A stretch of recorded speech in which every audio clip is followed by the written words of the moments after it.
ચાલો। નમસ્કાર દર્શક મિત્રો, હું વિશાલ ઠાકોર વડોદરા વોઇસના તમામ દર્શક મિત્રોનું હાર્દિક સ્વાગત કરું છું। દર્શક મિત્રો, વડોદરા શહેરમાં ફરી એક વખત પુષ્પાની સિક્વલ બનવા જઈ રહી છે। મંગલ, સીનુ, શીના રેડ્ડી જેવા જે ધુરંધરો હતા તે વડોદરામાં જોવા મળી રહ્યા છે। ત્યારે હાલ વડોદરા શહેરના ખાસવાડી સ્મશાનથી એક ટ્રેક્ટર આવ્યું છે, જે ટ્રેક્ટર વડોદરા શહેરના બકરાવાડી સ્થિત આવેલા શો મિલ જે છે તે શો મિલની અંદર ખાસવાડીથી આવેલું જે આ એક ટ્રેક્ટર છે તે ટ્રેક્ટર આપ જોઈ શકો છો, જેની અંદર ખાસવાડી સ્મશાનમાંથી જે લાકડા ભરીને માલ જે છે તે અહીંયા ઠાલવવામાં આવ્યો છે। હવે સવાલ એ ઊભો થાય છે કે ખાસવાડી સ્મશાનમાં જે લાકડા જાય છે તે મૃતકો જે શવ જતા હોય છે તેની માટે ઉપયોગમાં લેવાતા હોય છે, પરંતુ આ જે લાકડા જે છે તે ખાસવાડી સ્મશાનમાંથી અહીંયા પટેલ શો મિલ જે છે બકરાવાડી ખાતે ત્યાં લાવવામાં આવ્યા છે। કેમ લાવવામાં આવ્યા છે, શાની માટે લાવવામાં આવ્યા છે અને કોના દ્વારા તેમને અહીંયા શો મિલમાં મૂકવામાં આવ્યા છે તે વિશે આપણે જાણીશું। અહીંયા જે ડ્રાઈવર છે જે પોતે આ ટ્રેક્ટર લઈને આવ્યા છે તેમની સાથે વાત કરીશું।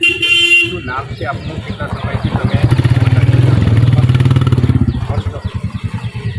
કેટલા સમયથી કામ કરો છો? એટલે મસાણમાં હું આજે જ ભરવા આવ્યો છું, પછી એમના લાકડા હું ભરું। આજે સ્મશાનમાંથી કેટલા વાગે ગાડી લઈને નીકળ્યા અને ક્યાં પહોંચ્યા? હું મસાણમાં લગભગ 1-2 વાગે ના 12-1 વાગે આવ્યો। હા, ફરીને અહીંયા તમે કોઈ વજન કાઢી કરવા માટે ગયા હતા? ક્યાં ગયા હતા વજન કાઢી કરવા?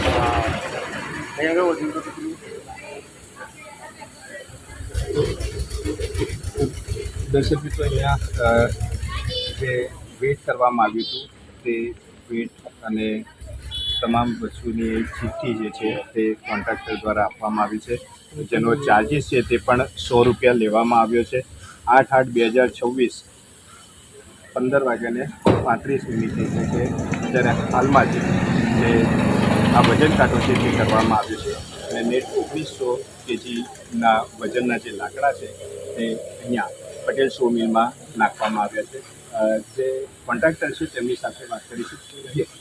શું નામ છે આપનું અને આ જે લાકડા જે છે તે ખાસવાડી સ્મશાનમાંથી અહીંયા પટેલ શો મિલમાં, કાનગી શો મિલમાં શા માટે લાવવામાં આવે? કેમ કે લાકડા પેલા હેવી હોય છે, એટલે હેવી લાકડાને ફાળવા માટે આપણે અહીંયા પટેલ શો મિલમાં નાખીએ છીએ અને આ જ વજન કરીને પાછા ખાસવાડી સ્મશાનમાંથી ઉતરે તો ખાસવાડીમાં નાખીએ છીએ અને નિઝામપુરાથી ઉતરે તો નિઝામપુરા। કેટલા સમયથી આ વસ્તુ ચાલી રહી છે? 2-2.5 મહિનાથી ચાલે। જે મોટા લોક્સ હોય છે ફાળવા લાયક એ બધા શો મિલ પર લાવી જાય છે। ફોટો વિડીયો, વજનનો ફોટો વિડીયો આપણે કોન્ટ્રાક્ટરને બી નાખીએ છીએ, કોન્ટ્રાક્ટરના માણસો બી આવે છે અને આ પરત માલ બી સેમ રીતથી આ જ પ્રોસિજરથી આપણે પરત માલ જાય છે। ખાસવાડી સ્મશાનની અંદર મશીન નથી? મશીન છે ને, મશીન છે, મોટા લાકડા છે, આ હેવી લાકડા છે, એને ફાળવા માટે લઈએ છીએ। કેટલા સમયથી ત્યાં આગળ લાકડા કટિંગ થાય છે પણ અને જે કટિંગ થાય છે તે કેટલી સાઇઝ હોય છે ત્યાં જે કટિંગ થાય છે? કટિંગની મેક્સિમમ આ સાઇઝનું હોય તો મશીનથી ફાટી શકે છે, આ હેવી છે તો એટલે અહીંથી મશીનથી ટુકડા કરીને અહીંથી 100 મિલથી એકદમ સરસ ઓર લેવલના ફાસરા થાય છે, એટલે અહીંથી થાય છે। પછી આ લાકડાને અહીંથી ક્યાં લઈ જવામાં અહીંથી સ્મશાનમાં આ સેમ પ્રોસિજર અહીંથી ઉઠાવીને વજન થશે એનું, એના વિડીયો ફોટો થશે અને બધા ખાસ નાખવાના। અહીંયા શો મિલમાં જ્યારે લાકડા કપાય છે તો એનો કોઈ ચાર્જિસ આપવામાં? હા, અમે લોકો અમને 20 રૂપિયા મંથલી આપીએ છીએ। ટોટલ કેટલું અંદાજે થતું હોય છે? 19 કિલો? હવે સમજો 1 ટન હોય તો એના આપણે 1000 રૂપિયા થાય, 2 ટન હોય તો 2000 રૂપિયા થાય। અત્યારે જે લાકડા આવ્યા છે હા, 2 ટન છે? 2 ટનમાં થોડું ઓછું છે। હા, એટલે કેટલા રૂપિયા? 2000 રૂપિયાના 1900 સમથિંગ થાય। જેની પાવતી વગેરે લેવામાં આવે? હવે અહીંથી મળે ને અમુક તો કંઈ મશીન કમ નહીં લેવામાં આવતી કોર્પોરેશન દ્વારા? જ્યારે કેટલા સમયથી આ અહીં કપાવવામાં આવે છે પ્રાઇવેટમાં? મશીનના લાકડા, અમુક મશીનના જે હેવી હોય છે એ હેવી લાકડા અહીંયા સુધી પર આવે છે। જે મીડિયમ હોય છે જે મશીનથી ફાટી પાસે મોટું મશીન નથી ના, એ લોકો પાસે બીજા બી 2-3 જણ આ કામ કરે છે લાકડા ફાળવા। એ લોકોને જે કોન્ટ્રાક્ટર સાથે કામ કરાવતા હોય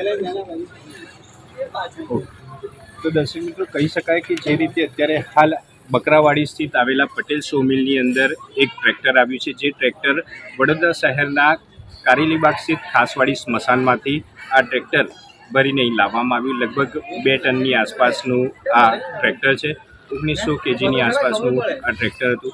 અહીંયા જે કોન્ટ્રાક્ટર છે તે કોન્ટ્રાક્ટર દ્વારા જણાવવામાં આવ્યું છે કે અહીંયા લાકડા ફાળવા માટે આવે છે અને જેનું કારણ છે કે ખાસવાડી સ્મશાનની અંદર જે લાકડા ફાળવાનું જે મશીન છે તે નાનું છે અને મોટા જે થરવાળા જે લાકડા હોય છે તે લાકડાને અહીંયા લાવીને ફાળવામાં આવે છે અને ત્યાર પછી એ તમામ વજનના જે લાકડા અહીં આવે છે એ ફરી પાછા પરત ખાસવાડી સ્મશાન ખાતે લઈ જવામાં આવતા હોય છે.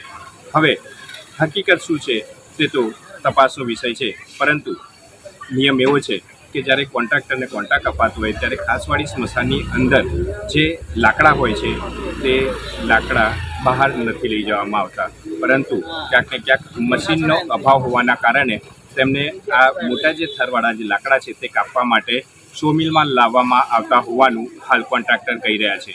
હવે જોઈ રહ્યું કે પ્રાઇવેટ મિલ 100 મિલ છે, એની અંદર જ્યારે લાકડા કપાતા હોય તો પૂરેપૂરા લાકડા અહીંથી ફરી પાછા સ્મશાનમાં જાય છે કે પછી અહીંયાથી કેટલાક લાકડા કટિંગ થઈ જતા હોય છે. જો કટિંગ થાય છે તો તેનું વળતર જે આવે છે તે ગેરકાયદેસર રીતે કોન્ટ્રાક્ટર લે છે કે કોર્પોરેશનમાં જમા થાય છે, તેવા અનેક સવાલો જે છે તે હાલ ઉઠી રહ્યા છે. હવે જોઈ રહ્યું કે વડોદરા મહાનગરપાલિકા અને ખાસ કરીને સ્મશાનમાં જે કોન્ટ્રાક્ટર છે તે કોન્ટ્રાક્ટર અને અધિકારીઓની શું મિલીભગત છે, અને જો મિલીભગત નથી તો કોન્ટ્રાક્ટર અને જે કોર્પોરેશન છે તે કોર્પોરેશન પોતે કેમ મશીન ફાળવતા નથી, 100 મિલમાં કેમ આવવું પડે છે, અને તેના કારણે જે ગેરરીતિઓ થતી હોય છે, વૃક્ષોનું વેચાણ થતું હોય છે, તેવા અનેક સવાલો હાલ ઉદ્ભવી રહ્યા છે. હાલ પ્રાથમિક દ્રષ્ટિએ કોન્ટ્રાક્ટરનું કહેવું છે કે આ તમામ જે લાકડા છે તે તમામ લાકડા અહીંયા ફાળવા માટે આવ્યા છે, એટલે કે કટિંગ કરવા માટે આવ્યા છે, અને તરત પાછા અહીંથી કટિંગ કરીને ખાસવાડી સ્મશાન ખાતે લઈ જવામાં આવશે. હવે હકીકત તો તપાસમાં જ બહાર આવશે. વડોદરાથી સાહિલ સાથે વિશાલ ઠાકુર, વડોદરા વોઇસ.